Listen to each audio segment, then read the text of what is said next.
Welcome back to my channel. I'm Praveena.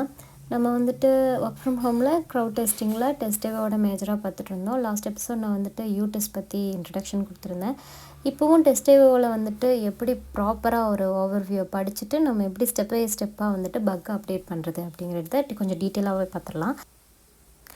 Overview open பண்ணுமே உங்களுக்கு வந்து ஃபஸ்ட் இருக்கிறது வந்து ஆக்சஸ் யூஆர்எல் அப்படின்னு சொல்லிட்டு ஒரு டாபிக் இருக்கும். ஆக்சஸ் யூஆர்எல் தான் வந்துட்டு உங்களுக்கு என்ன சொல்லுவாங்கன்னா, அந்த இடத்துல உங்களுக்கு எந்த ஆப்பை நீங்கள் டெஸ்ட் பண்ணோம் இல்லை எந்த வெப்சைட்டை நீங்கள் டெஸ்ட் பண்ணோம் அப்படிங்கிற யூஆர்எல் வந்துட்டு இந்த இடத்துல கொடுத்துருப்பாங்க. ஃபார் எக்ஸாம்பிள் Microsoft.com வெப்சைட் அப்படிங்கன்னா அவங்க எந்த வெப்சைட் கொடுக்குறாங்களோ அதை கிளிக் பண்ணி நம்ம போக வேண்டியதாக இருக்கும். ஆப்புனா ஆப்பில் வந்துட்டு நிறையா டைப் இருக்கும். சில டைம் ஏபிகே ஃபைல் கொடுப்பாங்க, சில டைம் வந்துட்டு இப்போ iOSனால் டெஸ்ட் ஃப்ளைட்டில் போயிட்டு நம்ம ஓப்பன் பண்ணிக்கலாம் ஆப்பை. அது மாதிரி அதோட லிங்க் தனியாக கொடுப்பாங்க. அந்த லிங்க்கை வந்துட்டு நீங்கள் மொபைலுக்கு வந்துட்டு காப்பி பண்ணிவிட்டு இல்லைன்னா மொபைல்லே ஆப் வழியாகவுமே அந்த லிங்க்கை நீங்கள் யூஸ் பண்ணி அந்த ஆப்பை நீங்கள் டவுன்லோட் பண்ணிக்கலாம்.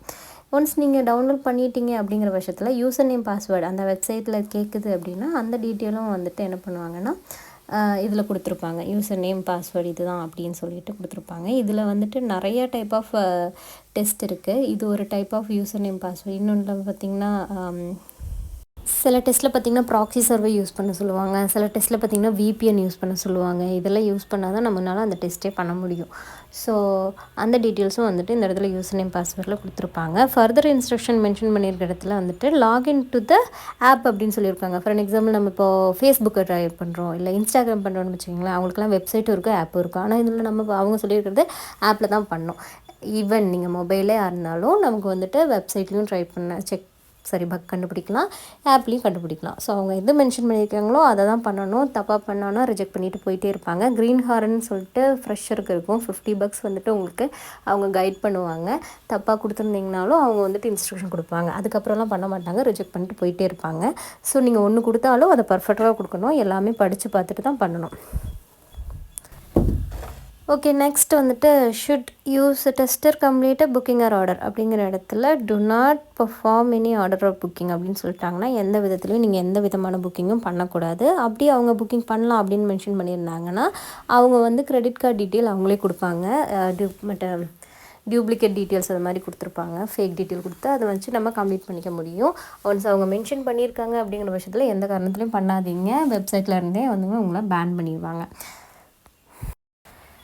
கோல் ஆஃப் த டெஸ்ட் மென்ஷன் பண்ணியிருக்கிறதுல என்னென்னு பார்த்தீங்கன்னா அதில் மென்ஷன் பண்ணுங்க ஹை சிவியாரிட்டி பக் ஒன்லி அப்படின்னு சொல்லி மென்ஷன் பண்ணியிருந்தாலும் அதில் ஆப்ஷனே கொடுத்துருந்தாலும் லோ கொடுத்துருந்தாலும் சரி, விஷுவல் கொடுத்துருந்தாலும் சரி, கண்டென்ட் கொடுத்துருந்தாலும் சரி, நீங்கள் அப்டேட் பண்ண வேண்டிய பக் பார்த்திங்கன்னா ஹை அண்ட் சிவியாரிட்டி மட்டும்தான். அவங்க இந்த பக் டீட்டெயில்ஸ் வந்துட்டு அவங்க மென்ஷன் பண்ணல அப்படிங்கிற டீட்டெயிலில் நீங்கள் லோ கொடுத்தீங்கன்னா எதுவுமே பார்க்க மாட்டாங்க. அது ஆக்சுவல் பக்காகவே இருந்தாலுமே ரிஜெக்ட் பண்ணிட்டு போயிடுவாங்க. ஏன்னா நீங்கள் வந்து இன்ஸ்ட்ரக்ஷன் ஃபாலோ பண்ணல அப்படின்னு சொல்லி மென்ஷன் பண்ணிடுவாங்க. ஸோ கோல் ஆஃப் த டெஸ்ட்டை எப்போவுமே ஒரு தடவை நல்லா படிச்சுக்கோங்க. அடுத்து அவுட் ஆஃப் ஸ்கோப்பில் வந்துட்டு என்ன மென்ஷன் பண்ணியிருக்காங்க அப்படின்னா இந்த இடத்துல நோ இன்ஃபர்மேஷன் அப்படின்னு சொல்லி கொடுத்துருக்காங்க. ஸோ அவுட் ஆஃப் ஸ்கோப்பில் வேறு ஏதாவது இன்ஃபர்மேஷன் இருந்துச்சுன்னா, இப்போ ஃபார் அன் எக்ஸாம்பிள் பேமெண்ட்டை தவிர பாக்கி எல்லாமே அவுட் ஆஃப் ஸ்கோப் அப்படின்னு சொல்லி போட்டாங்கன்னா நீங்கள் வேறு எதுலேயும் பக்கு இருந்தாலுமே கண்டுபிடிச்சாலும் அதை ரிப்போர்ட் பண்ணக்கூடாது. ஓகேவா? அடிஷ்னல் ரெக்கமெண்டில் நிறைய டீட்டெயில் கொடுப்பாங்க. டைட்டில் எனக்கு இப்படி வேணும், ஆப்போட வெர்ஷனை வந்துட்டு நீங்கள் வீடியோவில் காமிக்கணும், இல்லை மொபைலோட வெர்ஷனை நீங்கள் மொபைலில் காமிக்கணும், மொபைலோட செட்டிங்ஸில் போய் காமிக்கணும் அப்படின்னு எல்லாம் கொடுத்துருப்பாங்க. ஸோ அதெல்லாம் இன்ஸ்ட்ரக்ட் பண்ணி நீங்கள் வீடியோ போடும்போது அந்த 60 செகண்ட் வீடியோவில் இது எல்லாமே வந்துட்டு கவர் ஆகணும். நெக்ஸ்ட்டு வந்துட்டு பார்த்திங்கன்னா test this feature equal to category அப்படின்னா ஓவர்வியூக்கில் டெஸ்ட் திஸ் ஃபீச்சர்ஸில் ஓப்பன் பண்ணிங்கன்னா அது ஒரு ட்ராப் டவுன் மாதிரி ஓப்பன் ஆகும். ஓப்பன் பண்ணிங்கன்னா அதில் ஓவர்வியூ இருக்கும். ஹவு டு டெஸ்ட், எப்படி வந்துட்டு டெஸ்ட் இன்ஸ்ட்ரக்ஷன் எப்படி வந்து டெஸ்ட் பண்ணுறது அப்படிங்கிறதையும் அதில் மென்ஷன் பண்ணியிருப்பாங்க. ஒன்ஸ் நீங்கள் இதை நல்லா ரிவ்யூ படிச்சிட்டிங்க அப்படிங்கிற பட்சத்தில் கீழே வந்துட்டு I have read and understood the instruction அப்படிங்கிறது கொடுத்துட்டிங்கன்னா சப்மிட் பக் அப்படிங்கிறது வந்துட்டு உங்கள் கேட்டகரிக்கு பக்கத்தில் எனேபிள் ஆகிடும். ஸோ நீங்கள் இந்த கேட்டகரிக்கு கீழே உங்களுக்கு பக் கண்டுபிடிச்சிட்டிங்க அப்படின்னா அந்த இடத்துல சப்மிட் பக் கொடுக்கலாம். இப்போ அதில் வந்துட்டு அவங்க மென்ஷன் பண்ணுறாங்க விஷ்லிஸ்ட்டில் ப்ராடக்ட் போட்டால் விஷ்லிஸ்ட்டில் போய் விழுகணும். நீங்கள் போடுறீங்க அதில் போய் விழுகலை அப்படின்னா அந்த கேட்டகரி கீழே நான் விஷ்லிஸ்ட்டில் போட்டேன் அது போகலை அப்படிங்கிறத பக்காக நீங்கள் வந்துட்டு சப்மிட் பண்ணுற மாதிரி இருக்கும். ஸோ நீங்கள் அங்கே போய் சப்மிட் பக் கிளிக் பண்ணும்போது கேட்டகரி வந்துட்டு ஆட்டோமேட்டிக்காகவே அது சூஸ் ஆகி வந்துடும். இது கீழே டாஸ்க் பார்க்கில் ஒரு சப்மிட் பக் வரும். அது கிளிக் பண்ணிங்கன்னா கேட்டகரி நீங்கள் சூஸ் பண்ணுற மாதிரி இருக்கும். இப்போ நீங்கள் சப்மிட் பக் பண்ணும்போது ஃபஸ்ட்டு வந்துட்டு ஃபீச்சர் தான் இருக்கும். நான் சொன்னேன் இல்லையா, முதல்ல அந்த ஃபீச்சர் தான் வந்துட்டு இந்த இடத்துல செலக்ட் பண்ணோம். அதுக்கப்புறம் பார்த்திங்கன்னா பக் டைப் இருக்கும். பக் டைப்பில் வந்துட்டு 3 கேட்டகரி இருக்குது. Functional, content, visual. இதில் வந்துட்டு உங்களுக்கு மென்ஷன் பண்ணியிருக்காங்க இந்த இன்ஸ்ட்ரக்ஷன் மென்ஷன் பண்ணியிருந்தாங்க இல்லையா, ஹை அண்ட் சிவியாரிட்டி மட்டும்தான். சிவியாரிட்டிங்கிறது கிரிட்டிக்கலாக மென்ஷன் பண்ணுது. இது எல்லாமே வந்துட்டு ஃபங்க்ஷனல் கீழே தான் வரும். இதில் ஆப்ஷன் கொடுத்துருந்தாலுமே அவங்க இன்ஸ்ட்ரக்ஷன் என்ன கொடுத்துருக்காங்களோ அதுதான் ஃபாலோ பண்ணணும். ஸோ ஃபங்க்ஷனல் மட்டும்தான் இதில் நம்ம ரிப்போர்ட் பண்ண முடியும். ஸோ கண்டென்ட்னா கண்டென்ட் கொடுத்துக்கலாம், விஷுவல்னா விஷுவல் கொடுத்துக்கலாம். கண்டென்ட்னா இப்போ 404 எரர்லாம் வருது இல்லையா, அதெல்லாம் வந்துட்டு கண்டென்ட்டில் வரும். விஷுவல்னால் இப்போது இமேஜ் தெரில, இல்லாட்டினா டெக்ஸ்ட் டன் கிட்ட இருக்குது அப்படிங்கிறது எல்லாமே வந்துட்டு விஷுவலில் வரும். இப்போது நீங்கள் ஃபங்க்ஷனலில் வந்துட்டிங்கன்னா தான் உங்களுக்கு வந்துட்டு சிவியாரிட்டி டைப் கேட்பாங்க, ஹையா, லோவா, கிரிட்டிக்கலா அப்படிங்கிறத. அப்போ நம்ம வந்துட்டு இதில் ஹை அண்ட் சிவியாரிட்டின்னு கொடுத்துருப்பாங்க, அதாவது கிரிட்டிக்கல். ஓகேவா, சிவியாரிட்டிங்கிறது என்ன மென்ஷன் பண்ணுறாங்கன்னா கிரிட்டிக்கல். அப்போது கண்டென்ட்டுக்கும் விஷுவலுக்கும் வந்துட்டு சிவியாரிட்டி டைப் கிடையாது, ஜஸ்ட் கண்டென்ட்டும் விஷுவலும் மட்டும்தான் வரும். அந்த இடத்துல சிவியாரிட்டி டைப் வராது. நெக்ஸ்ட்டு நம்ம பார்க்குறது என்னென்னா டைட்டில் எப்போவுமே வந்துட்டு 3 கொஸ்டினுக்கு ஆன்சர் பண்ணுற மாதிரி இருக்கணும். வாட், வேர், வென், என்ன, எப்போ, என்னாச்சு அப்படிங்கிறதுக்கு ஆன்சர் பண்ணுற மாதிரி தான் உங்கள் டைட்டில் இருக்கணும். அதாவது இப்போ நான் ஃபார் அன் எக்ஸாம்பிள் சிவியாரிட்டி லிஸ்ட்டில் வந்துட்டு நான் அட்டாச் பண்ணும்போது ரெண்டு அட்டாச் பண்ணேன். ஆனால் சிவியாரிட்டி லிஸ்ட் ஷோயிங் 1 அப்படிங்கிறத வந்துட்டு நீங்கள் இந்த இடத்துல மென்ஷன் பண்ணணும். Severity view list attachment count displays only 1 when survey list with 2 attachment அப்படிங்கிறத மென்ஷன் பண்ணி கொடுக்கணும். இந்த 3க்குமே ஆன்சர் பண்ணுற மாதிரி இருந்துச்சுன்னா அதுதான் வந்துட்டு பக்காவான டைட்டில். அடுத்து பார்த்திங்கன்னா யூஆர்எல்னால் இப்போ நீங்கள் வந்துட்டு வெப்சைட்டில் ஒரு பக் கண்டுபிடிக்கிறீங்கன்னா அந்த பக் ஹேப்பன் ஆன இடத்துல வர்ற யூஆர்எல் இருக்கு இல்லையா, அதை தான் இந்த இடத்துல நீங்கள் பேஸ்ட் பண்ணணும். ஆப்புனா ஆப்புக்கு தேவையில்லை, என்னென்னோ நன்னோ நம்ம கொடுத்துட்டு அடுத்த ஸ்டெப்புக்கு போயிடலாம்.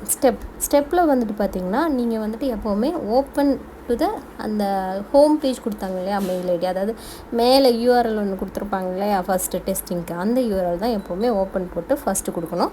ஆப்புனா இப்போ நான் வந்துட்டு MS office I launch the MS office app அப்படின்னு சொல்லிவிட்டு நீங்கள் ஸ்டார்ட் பண்ணிக்கலாம். அடுத்து நான் என்னென்ன பண்ணேன் அப்படிங்கிறத ஸ்டெப் பை ஸ்டெப்பாக சொல்லணும். நிறைய ஸ்டெப் இருக்குங்கிற பட்சத்தில் நமக்கு வந்துட்டு இந்த இடத்துல நான் கொடுத்துருப்பேன் ஒரு சில இதில் இந்த மாதிரி மார்க் போட்டுட்டு இது கிளிக் பண்ணி போனேன் அப்படிங்கிறத. இப்போ மோர் கிளிக் பண்ணேன், அக்கௌண்ட் கிளிக் பண்ணேன், அக்கௌண்ட்டில் இருந்து ப்ரொஃபைல் கிளிக் பண்ணேன் அப்படின்னு சொல்லிட்டு நீங்கள் எடுத்துகிட்டு போய்க்கலாம். ஸோ நீங்கள் ஃபஸ்ட்லேருந்து லாஸ்ட் வரைக்கும் என்ன பண்ணீங்க, அதாவது என்ன பண்ணால் உங்களோட பக்கு வந்து ரீப்ரொடியூஸ் ஆக முடியும், அது ஃபுல்லாகவுமே ஃபஸ்ட்லேருந்து லாஸ்ட் வரைக்குமே கொடுக்கணும். ஸோ நீங்கள் அது கொடுத்து முடிச்சிட்டிங்கன்னா அதில் பார்த்திங்கன்னா ரிசல்ட் டிஸ்கிரிப்ஷன், எக்ஸ்பெக்டட் டிஸ்கிரிப்ஷன் அப்படின்னு சொல்லிட்டு 2 இருக்கும், எக்ஸ்பெக்டட் ரிசல்ட் அப்படின்னு சொல்லிட்டு 2 இருக்கும். ஆக்சுவல் டிஸ்கிரிப்ஷன் அப்படிங்கிறது என்னன்னா, இப்போ நான் வந்துட்டு 3 ஸ்டெப் ஏறி மேலே வந்தேன், 3வது ஸ்டெப்பில் தடுக்கி கீழே விழுந்தேன் அப்படிங்கிறத ஆக்சுவலில் கொடுக்கணும். எக்ஸ்பெக்டடில் என்ன பண்ணணும், 3 ஸ்டெப்பும் நான் ஒரு இஷ்யூ இல்லாமல் ஏறி வந்துட்டேன் அப்படிங்கிறத நீங்கள் மென்ஷன் பண்ணலாம். ஃபார் எக்ஸாம்பிள் நீங்கள் மீஷோவில் வந்துட்டு ஒரு பர்டிகுலர் ஐட்டமை விஷ் லிஸ்ட்டில் போடுறீங்க, இல்லாட்டினா ஆட் டு கார்ட் போடுறீங்க அப்படின்னா ஆட் டு கார்ட்டில் போடும்போது எனக்கு எரர் வந்துச்சு அப்படிங்கிறத இதில் மென்ஷன் பண்ணணும். ரிசல்ட் டிஸ்கிரிப்ஷனில் ஆக்சுவல் டிஸ்கிரிப்ஷனில் பண்ணோம். எக்ஸ்பெக்டரில் வந்துட்டு நான் போடும்போது எந்த விதமான இஷ்யூவுமே வந்ததில்லை அப்படிங்கிறதையும் நல்ல தெளிவாகவே 2டையும் மென்ஷன் பண்ணணும். இதுதான் வந்துட்டு உங்கள் ரிப்போர்ட்டை வந்து என்ஹான்ஸ் பண்ணி காமிக்கும்.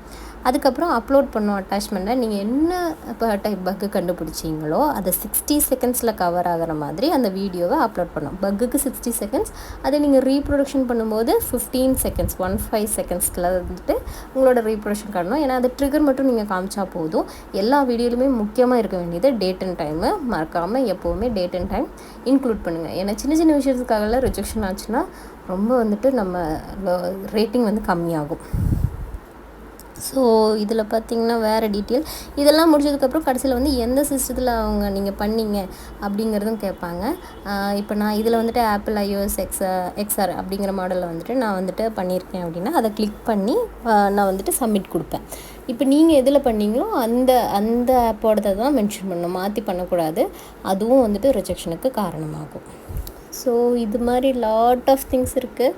இது ஒரு சின்ன சாம்பிள் தான். இதிலேருந்து என்னென்ன டவுட் வருமோ அதெல்லாம் நீங்கள் ஃபர்தராக கேளுங்க.